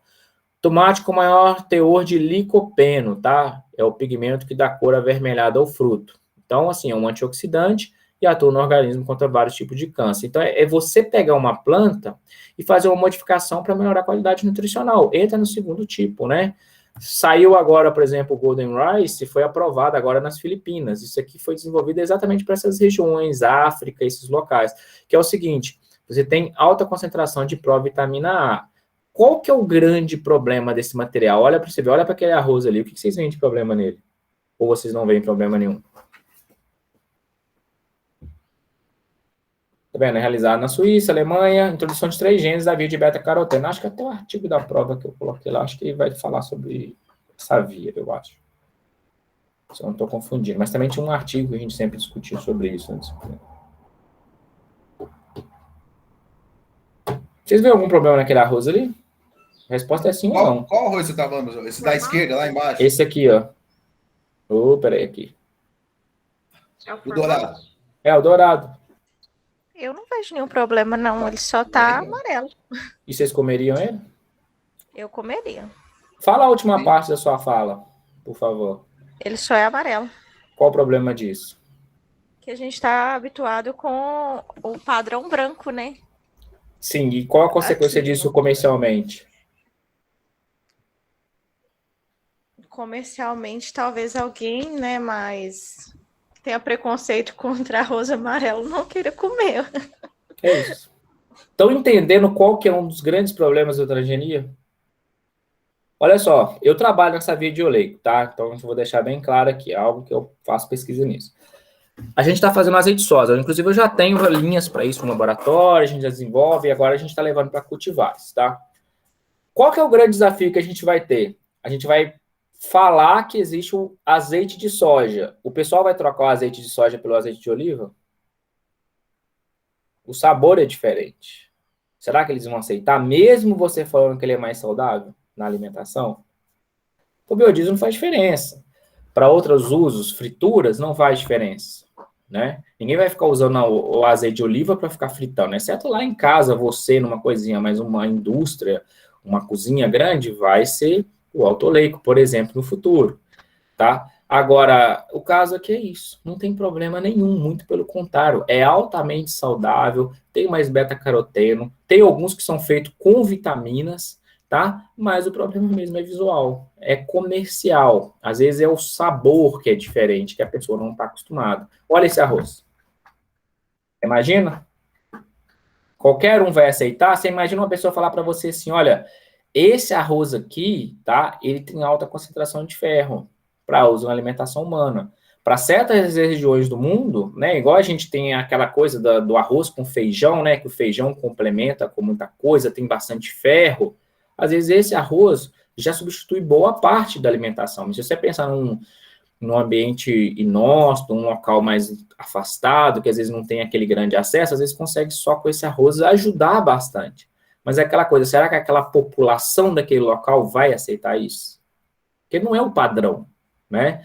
E querendo ou não, a gente tem aquele costume de ter sempre um padrão a ser seguido, tá bom? Professor, mas Fica à assim, vontade. eu nunca tinha visto feijão vermelho. Eu fui comer aqui em Viçosa. Nunca.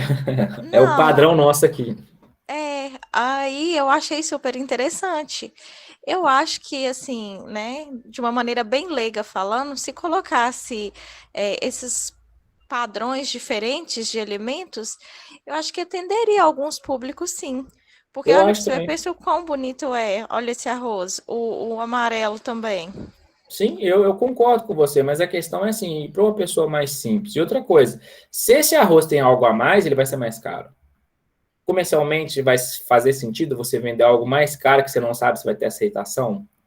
Entendeu? Assim, uma coisa é pesquisa, outra coisa é a ideia comercial, né? Será que a empresa vai querer investir nisso? Mas eu concordo plenamente com o que você falou. Eu acho que sim, eu acho que seria interessante ter isso. Eu tentaria, eu gosto. Só dando um relato aqui, tá? Foi Bruna que falou, né? Isso. Isso. O meu caso foi o contrário. Eu, quando eu era pequeno, eu sempre falava com meu pai, eu quero feijão do padrinho. Por que eu falava feijão do padrinho? Porque aqui a gente não tinha feijão carioca. Meio que sempre que meu tio vinha de São Paulo e trazia para mim, que eu gostava, né? Enfim, é da região, né? Isso é regional, tem lugares que é mais feijão preto.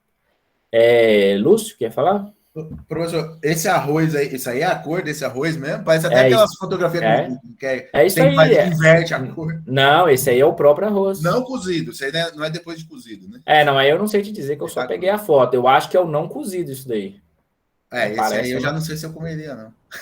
Então, tá vendo? É isso que eu tô falando. É muito. Assim, igual, por exemplo, minha mãe, minha esposa também, elas adoram comprar umas coisas diferentes. Às vezes aparece com umas coisas que eu fico assim, meu Deus, eu tenho certeza, as duas iam comprar isso aí. Eu não sei, eu não compraria, não. A Mas não tem umas ser. coisas. Oh, desculpa, professor. Pode falar. Que não é nem assim transgênico, por exemplo, arroz parboilizado. Ah, eu Você não conhece? O como. pessoal conhece? Tem gente que nem compra. Eu nem como. Tem É, pavor daquilo, ruim é arroz demais. branco, É, um né? arroz branco, menos processado, não gosto. Mas, né? Cozinha ele fica branquinho também. Ele tem maior teor de vitamina também, né? Que ele cada um pouquinho de vitamina da casca. Mas o pessoal também Isso. não tem grande aceitação. É complicado essa aceitação. Arroz, mexer no arroz é Mas é isso que eu complicado. tô falando. É igual, por exemplo, açúcar, por exemplo, a própria açúcar, tem o refinado, né? O que é o Demerara, e o outro é aquele o mais grosso mesmo. Eu esqueci o nome dele agora. Mascavo. Mascavo. E eu hoje adoro mascavo. Hoje. Nossa, mas e no início? Uma época lá eu cismei, eu falei assim, preciso parar com esses açúcares refinados. Porque assim, eu até cortei agora depois de muito tempo. Eu adoro café, mas café para mim tem que ser muito doce. Eu acho que é um costume que eu tenho, né? De família e tal. Eu tomo café melado, na verdade. Então, quando eu comecei a tomar esses açúcares diferentes, Demerara, fui como é que fala? Fazendo a transição. Eu tentei por mascavo, não consegui. Aí eu fui pro Demerara, aí eu fui ficando, fui acostumar. Aí depois que eu fiz, pô, tá de boa. Aí eu fui pro mascavo. Então, mas o mascavo eles falam que é melhor, né? Mas não é qualquer um que quer. Você vê que lá não parece um açúcar, você tá pondo um Todd, né? Um trem escuro ali no seu café, né? Professor, no caso do café aí, aproveita, você está querendo cortar o açúcar, o mascavo é caro pra caramba, né? Corta o mascavo, aí cata esse dinheiro e investe num café melhor, aí você vai ter uma vida mais fácil. Não, sim, com certeza. E aí não precisa nem pôr açúcar nem pôr nada, né? Já toma um café de melhor qualidade, com certeza. Ainda mais a gente aqui, né, que tem tanto café bom, né? Pois é, ué. O problema tá a inflação. Esse dia eu fui comprar, não, que agora, sim, eu tô tomando, gosto de um café de melhor qualidade, mas fui comprar um café lá, subiu, nossa senhora, tomei um susto na hora de comprar, mas, né, é o vício do que nós cientistas temos, a gente toma muito café, vocês tomam cuidado, tá, gente? A gente toma muito café, tem que diminuir. Eu lembro meu chefe também lá, o Joe Eck, nossa, eu acho que eu nunca vi ele comer, só tomava café. Não sei que hora que ele comia, né? Escondido lá na sala dele. Beleza, vamos aqui, ó. Professor Max, Pode falar. só uma pergunta. Tem diferença? Qual a diferença de falar que determinado óleo é óleo e qual a diferença de falar que ele é azeite? A qualidade e a proporção dos ácidos graxos que tem ali dentro. Então, quando você chega num determinado nível de proporção que já indica mais qualidade, você fala azeite já. Ah, sim. E chegar a um ponto de falar que o óleo de soja será azeite de soja, a gente está perto ou está longe disso? Não, já está Ou é, perto, já está perto. tá perto? Tá, os Estados Ah, Unidos sim. é isso. Eu vou dar uma palestra agora. Eu vou falar. Eles me convidaram para dar uma palestra para todos os exportadores, esmagadores e produtores, para falar exatamente sobre isso, sobre a qualidade do grão no Brasil que não está evoluindo e está ficando para trás com os Estados Unidos. E é isso que eu Ah, vou meio sim. que, tipo, eles me pedem, ó, vai lá e pá na cara de todos os exportadores brasileiros, entendeu? Mostra que estão. Precisa melhorar isso. Ô, E professor, mas você os falou outro Estados Unidos, nome mas os Estados Unidos, eles. Mas você está falando outro nome o quê? do azeite de soja, entre aspas, você falou outro nome O Alto que Leico? que é comercializado nos Estados Unidos? Não, eu Outro falei da nome? variedade que tem lá e falei que lá é Alto Leico. Ah, sim. Porque olha só, quer ver? Deixa eu só colocar aqui rapidinho para você, ó, que aí acho que fica mais Aquele fácil. linoleico, oleico, né? É, exatamente. Então, por exemplo, ó, se você pegar, a gente tem Linoleico. vários ácidos graxos, são 5 básicos na soja, tá? A gente tem o 16,0, desculpa, deixa eu colocar aqui, ó. A gente tem o 16,0, significa 16 carbonos, tá? É um ácido graxo C, dupla OH, lá da química, não sei como é que é a sua experiência com química, tá? Tem o de 18 carbonos, o 18,1, o 18,2 e o 18,3, tá? Esse aqui é o oleico. Esse é o linoleico e esse é o linolênico, tá? Esse aqui são os saturados. Esse daqui são os insaturados. Esse um aqui significa uma dupla ligação, duas duplas e três duplas, tá? Que seria três. Beleza, qual que é a diferença entre eles? Na soja, isso aqui é 20% do óleo, tá? Na soja, isso aqui mais ou menos é 55% do óleo. E na soja, isso aqui é mais ou menos 8%. Estou chutando assim, é aproximado. Tá? E aqui tem, eu não lembro esses daqui de cabeça, mas o que interessa mais para você falar na questão de qualidade são esses. Por quê? Porque se você tem alta quantidade desses dois últimos, que são os poliinsaturados, ele degrada mais, tá? Ele oxida mais, tá? Ele acaba sendo utilizado para fazer manteiga e aí gera as gorduras trans. Vem daqui o problema, tá? E os Estados Unidos baniu isso, tá? Eles baniram em 2018. Então, agora eles têm que melhorar, senão vai ser uma perda bilionária para a indústria. Então, o que eles fizeram? Eles fizeram uma soja que tem 80% aqui, que tem mais ou menos 15% aqui e mais ou menos 2% aqui. Tá, aí você me pergunta, mas quem que tem isso aqui? Isso aqui é exatamente a proporção do azeite de oliva. Então, essa soja, esse óleo que já está disponível lá, tem exatamente a mesma característica química em relação aos ácidos graxos do azeite de oliva. Então, por isso que a gente meio que usa essa expressão, azeite de soja, entendeu? Só que, lógico, esse azeite de soja vai ser igual ao azeite de oliva na questão de qualidade? Não, porque tem outras coisas, tem outros componentes ali dentro que melhoram a qualidade do azeite de oliva, né? Aqui é uma questão mais uma questão bioquímica em relação à constituição. Entendeu, Bruno? Ah, sim, perfeito, professor. Tá Obrigado. bom, Acho que então? agora com esse boom dos preços de óleo, eu pelo menos mudei meus hábitos alimentares e eu acho que muitas pessoas também vão mudar, né? Aderir a outros óleos, e talvez esse seja o futuro aí da soja mesmo, mudar para essas quantidades mais rápido, né? Que já chegou nos Estados Unidos, mas vir para o Brasil mais rápido ainda por causa desses preços. Não, eu imaginava que isso iria começar no Brasil, mas toda vez que eu converso com esmagadores ou com produtores, a gente está esperando, vamos ver, é sempre o futuro, né? Mas os Estados Unidos foram muito rápidos porque foi banido pelo FDA, entendeu? Eles fizeram duas leis e, assim, baniu gordura trans. Então, assim, ou a gente melhora a qualidade do óleo, ou a gente melhora a qualidade do óleo. Não tinha outra alternativa. O Brasil está nessa ainda, né? Vai melhorar, vamos ver, não investe. Eu sei, por exemplo, a TMG estava investindo numa pesquisa nisso lá, começou junto comigo. Eu já tenho linha, eles nem sei se tem, acho que não lançaram nada. E eles eram para ter lançado, né? São comercial, tem investimento pesado nisso, então é isso. Bom, só uma coisinha que eu esqueci de falar. Onde que entra o RR, tá, gente? O RR, na verdade, vai estar na via da Shikamato, tá? Então, quando você bate o Roundup na planta, você vai bloquear a Shikamato, lá, a via da Shikamato, eu não lembro exatamente, a Shikamato sintase, se eu não me engano, eu não lembro exatamente, é a PSPS, que aí a planta vai morrer. Por quê? Porque essa via é extremamente importante para a via de biossíntese de aminoácidos aromáticos, tá? Além de outras coisas, outros compostos do metabolismo secundário.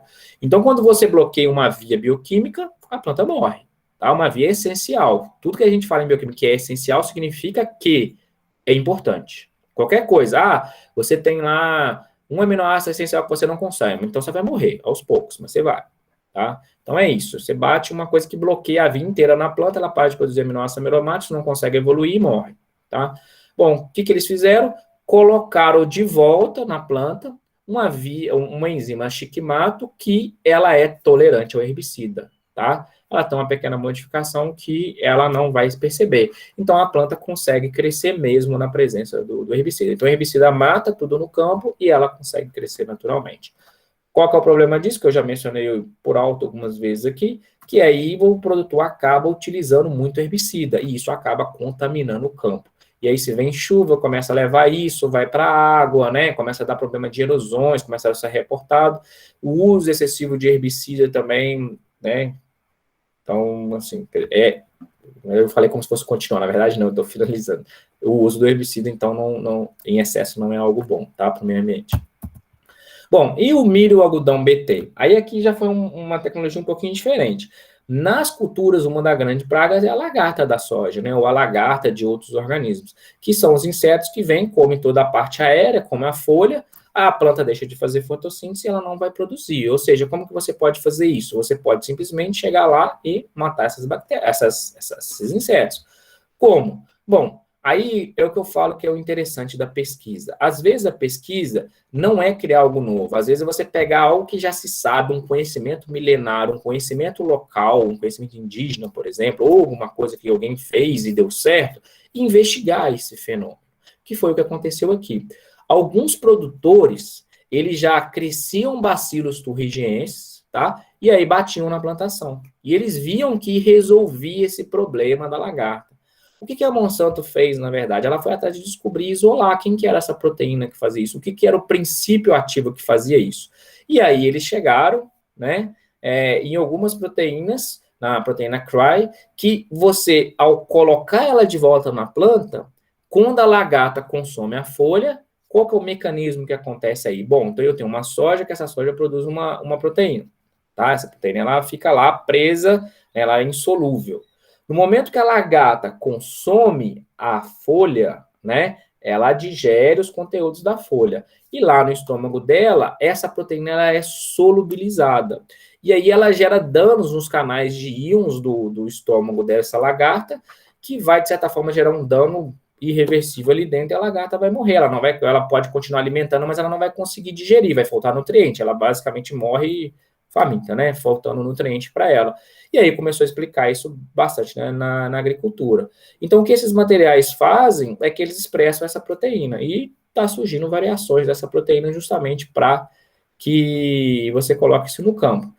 Qual que é o problema disso? Pode aparecer resistências, tá? Por isso que sempre que a gente fala de transgenia, é importante que a gente tenha a localização de onde que está sendo plantado isso, né? Não pode ter aquela questão que eu falei com vocês de ter parentes parentes que podem se intercruzar e que você tenha refúgio. O que é refúgio nesse caso?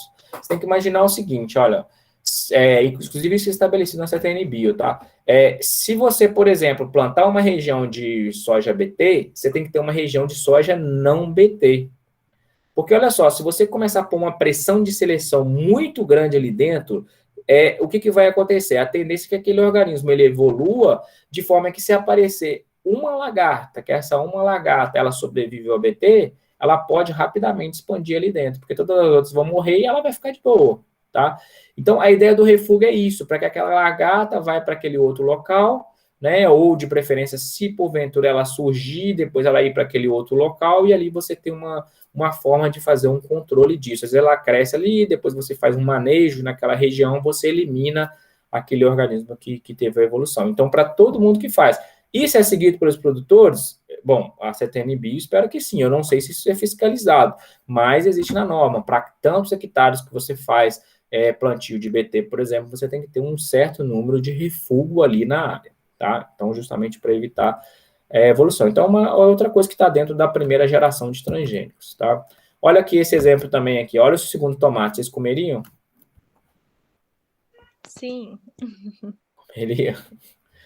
Mesma coisa, eu também, eu não teria problema não, tá? Para mim, tranquilo. Mas olha só, algumas pessoas podem olhar torto para esse tomate, tá? E não é questão de qualidade, de problema, mas olha só, aqui é um tomate que você tem antioxidantes, que vai ajudar a proteger contra câncer, por exemplo, por causa do excesso de teor de licopeno, mas, né, é a questão mais comercial aqui. E alguns produtos em desenvolvimento, esse aqui já está desatualizado, tem que atualizar isso, inclusive, tá? Então, por exemplo, milho com mais metionina, eles tentam há muito tempo fazer essa questão da soja com mais teores de aminoácidos sulfurados, tá? Pra você ver, na época se falava, por isso que eu tá bem antigo mesmo, a soja brasileira do Roundup, hoje praticamente todas são, tá? Então, aqui, você vê que isso aqui já está bem ultrapassado. Bom, alguns produtos produzidos em plantas, só para curiosidade de vocês, tripsina, tá? GAS, avidina, aprotinina, colágeno, lipases, lactoferrinas, lisozimas, braseínas, tá?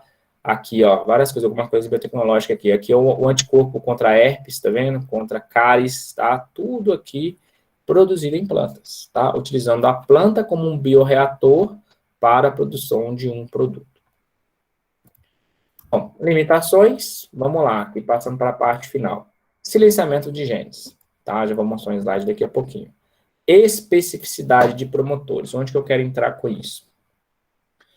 Quando eu faço ou eu analiso a planta BT ou RR, elas foram produzidas utilizando o promotor do CAMV, né? Qual é o problema disso? O problema é que aquilo está expresso o tempo todo, tá? Então, ele não é expresso no momento que é necessário, ele é expresso constitutivamente. E isso gera um dreno metabólico na planta, tá? Então, o interessante, e é o que a gente espera para o futuro nessa questão de OGMs e de transgenia, é que a gente tenha promotores, que esses promotores sejam específicos para aquele fenômeno. Por exemplo, se eu quero uma planta que ela reaja bem no estresse hídrico, eu quero que ela funcione bem no estresse hídrico. Ou seja, no momento que eu tiver estresse hídrico, aquela condição se manifesta. Eu não quero que aquela condição fique se manifestando diretamente, porque eu posso gerar um dreno que vai me prejudicar na produção, tá? Então, isso é algo para o futuro, a gente espera. Número de cópias. Se você tiver muitas cópias, aquele excesso de cópias pode estar gerando um dreno metabólico na planta. Se gera um dreno metabólico, a planta pode entender que aquilo é um problema. O que ela faz? Silencia todos, tá? É muito comum a gente pegar uma planta, ela está transformada, tem um monte de cópias e a resposta dela é nada. Ela não tem resposta dentro do que você espera. Por quê? Silenciamento gênico por causa do excesso do número de cópias. Poucas cópias, melhor. Olha só como que o agrobactéria é bom, tá? Tem essa vantagem também. Menos cópias, a probabilidade do genoma da planta na sua homeostase marcar aquilo como um problema é menor, tá?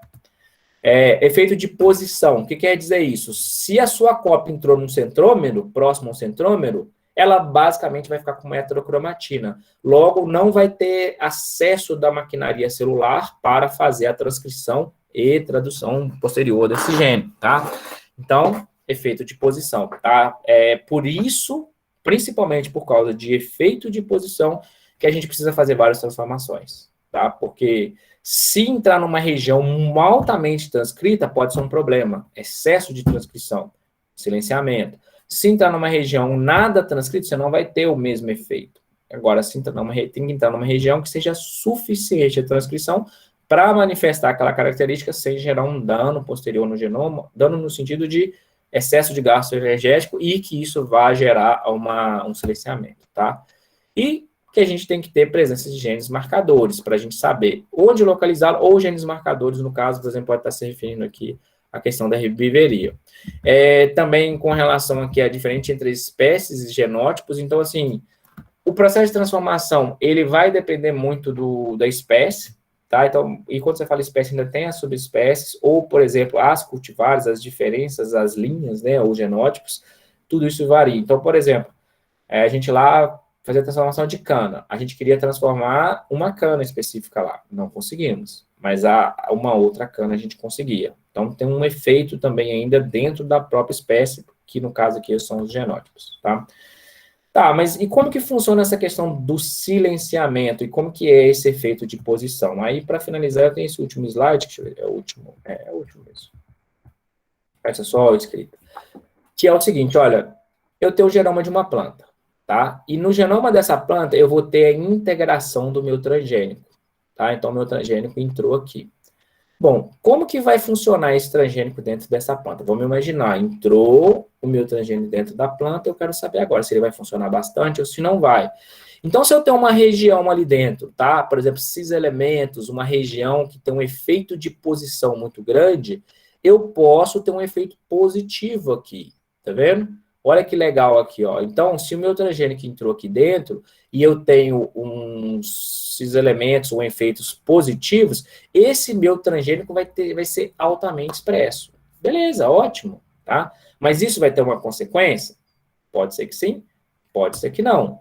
Pode ser que esse excesso de transcrição vai ser interpretado pela célula como um problema. O que ela faz?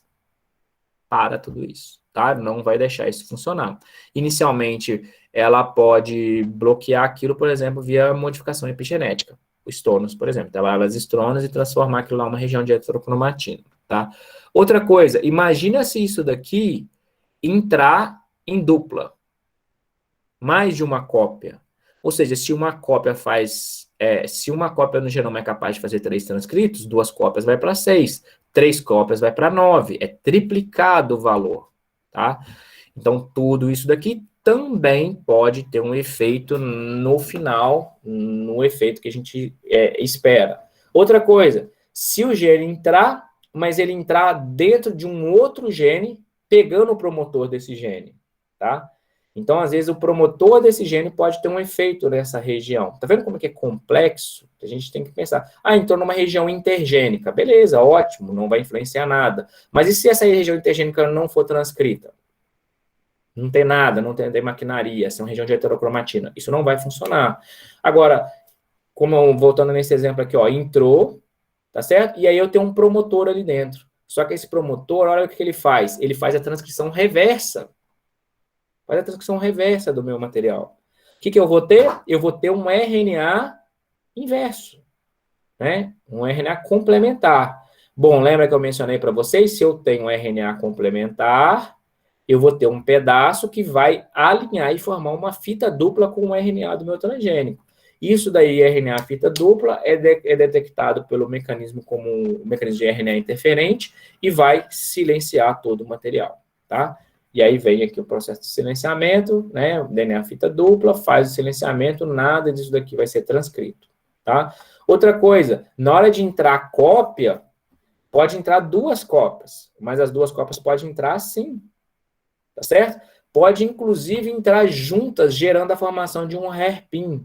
Esse hairpin, na hora de ser transcrito, ele é transcrito sim, mas ele é complementar, ele fecha depois. Formou o quê? Fita dupla. Essa fita dupla vai desencadear o processo de RNA de interferente. Ou seja, eu estou colocando algumas hipóteses, tudo isso acontece, tá? Que quando você faz, na verdade, vamos imaginar agora vocês, estudantes, o que você faz? Você faz o clone, você verifica o seu clone, você transforma agro, vamos pensar em agro, ou biobalística, faz a cultura de tecidos, faz a transformação com um dos 2 métodos, regenera a planta, regenerou, faz o PCR ou o qPCR, valida o número de cópias, tá? E aí verifica se o seu transgênico está funcionando e se a proteína está lá presente, tá? Aquelas que não estão presentes, você só descarta. Mas se você pegar essas plantas e for avaliar o que aconteceu, alguma dessas coisas aconteceram. O efeito de posição, tá? Então, o efeito de posição é um dos principais problemas quando a gente estava gerando um organismo geneticamente modificado, que para nós a gente não avalia, a gente simplesmente considera. Aqui na disciplina é bom a gente entender o que pode estar gerando ali. Beleza? Então é isso. Aí vamos passar para ver se ficou alguma pendência, alguma dúvida. Se não, aí depois aqui eu já vou encaminhar para vocês a prova para vocês fazerem. Eu vou dar um prazo bem longo, qualquer dúvida que vocês tiverem, tá? Se bem que eu acho que eu vou até colocar aqui. Vamos lá, que aí a gente já fala. Aqui, ó. Eu sempre mando uma prova com questões, tá? Então vamos lá. A prova que eu mando sempre são questões. Essa vez eu fiz um pouco diferente. Acho que vocês vão ficar um pouquinho bravos comigo, mas faz parte, tô nem aí não. Então eu vou dar bastante tempo, vou dar umas 2 semanas para vocês fazerem aqui, ó. Só pegar ela aqui. Aqui, achei.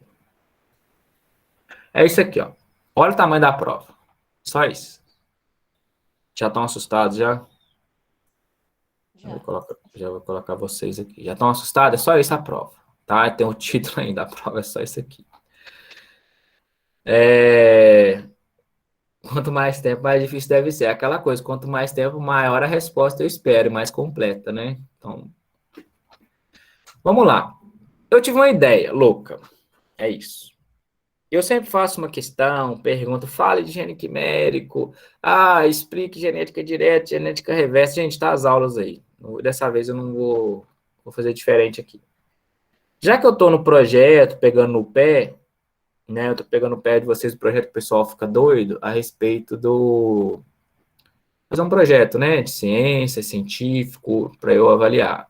Agora eu falei assim, vamos avaliar esse pessoal como se estivesse fazendo um concurso público, tá? Aí eu vou fazer uma prova para vocês como se vocês estivessem num concurso público. A prova é o seguinte.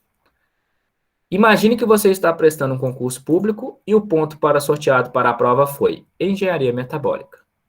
Você lembra de ter lido um artigo e, com base nele, você vai responder a prova complementando com algo mais, caso seja necessário. Fui bonzinho, tá? Coloquei o artigo base que eu acho que vai ajudar vocês. Então é isso a prova. Aí deixa eu explicar para vocês. Como que funciona um concurso público? Você chega lá, sorteia um ponto e eles entregam assim para você. Engenharia genética, engenharia metabólica. E eles te dão folhas. Quantas folhas? Quantas vocês quiserem. Escrevam. É isso. Quero que vocês falem sobre engenharia metabólica com base nesse artigo. E aí, eu queria que vocês fizessem essa prova com base nesse artigo, discutissem, façam. Esse artigo é muito legal, tá? Por isso que eu foquei nele. Então, eu sempre discuto ele em aula, mas dessa vez eu trouxe ele para a prova. Ele vai falar de tudo, gente. Tudo, tá bom? E pode complementar, se achar outros trabalhos, outras coisas interessantes, outras coisas novas, aí é com vocês. Eu devo dar umas 2 semanas para vocês fazerem isso. No concurso, a gente tem 4 horas, tá? Só para vocês ficarem cientes disso. Pode falar, Lúcio. Não, eu ia perguntar justamente isso, se quer que complemente com outros trabalhos ou não. Vocês. Não vou ser chato, eu vou falar, fulano complementou mais. Não. A minha ideia é que, assim, gente, eu gostaria muito que vocês vissem a importância disso aqui, porque eu queria discutir outras coisas em aula agora, entendeu? Esse artigo ele vai demorar, a gente às vezes fica 1 ou 2 aulas nele. Então, eu estou jogando ele para a prova, vai abordar tudo que a gente estudou, tá? Que é a ideia de você realmente manipular metabolicamente uma planta com base na engenharia genética. E quais vias que hoje em dia estão sendo manipuladas. Lógico que está desatualizado um pouco, tá? Ainda não tem um atualizado. E aí, na aula, a gente vai falar mais das técnicas, tá? Eu vou deixar para a gente falar que é o que está aqui, ó. Tá vendo? A gente vai falar da engenharia genética, edição em plantas, vamos falar de CRISPR, tem essa revisão bem legal. E aqui a gente focar na parte de não focar em genes, focar em elementos regulatórios, assim como a bioinformática pode ser auxiliada para nos auxiliar nesse procedimento, tá? Então, aí a parte de engenharia metabólica ficou para a prova. Dúvidas, além disso? Se vocês estão assustados agora, vocês vão ver quando for no concurso de vocês, tá, gente? Que é exatamente isso. Tá? Então, é discorrer, tá? Engenharia metabólica, como que eu vou fazer? Gente, à vontade. Quer fazer uma introdução? Faz. Não quer? Não faz. Quer discutir só o artigo? Discute. Eu estou deixando aberto. Eu quero que vocês escrevam sobre engenharia metabólica. Mas, por favor, não vai me mandar 100 páginas, né, gente? O concurso é 8 páginas, mais ou menos, que dá. Tem concurso que eles limitam em 4 páginas, tá? Então, vamos fazer o seguinte, eu vou até escrever aqui, ó, não mais do que 8 páginas, tá? Não vou limitar, não. Se tiver figura, tá? Se tiver figura, vai que vocês querem mostrar alguma coisa. É riso de desespero? É exatamente essa a ideia, tá? A gente precisa começar... Essa é a ideia. Tem que ficar um pouquinho desesperado mesmo, tá, gente? Outro dia eu estava falando com meus alunos da graduação, eles estavam bravos que eu cobrei um trabalho muito difícil para eles, né? Eu falei, vocês querem estudar no UFV, ué? Tem que sofrer mesmo, gente. Então é por aí, tá bom? Dúvida? Senão nós vamos encerrar. Não, professor, tranquilo. Tá tranquilo? Beleza, aí eu vou mandar o e-mail, eu vou ver direitinho a data, mas deve ser umas 2 semanas para vocês fazerem, tá bom? Aí fica à vontade. Primeira coisa, leiam o artigo, vocês vão ver que o artigo vai resolver 99% do que vocês precisam, tá? Se vocês acharem que vale a pena complementar alguma coisa, fica à vontade.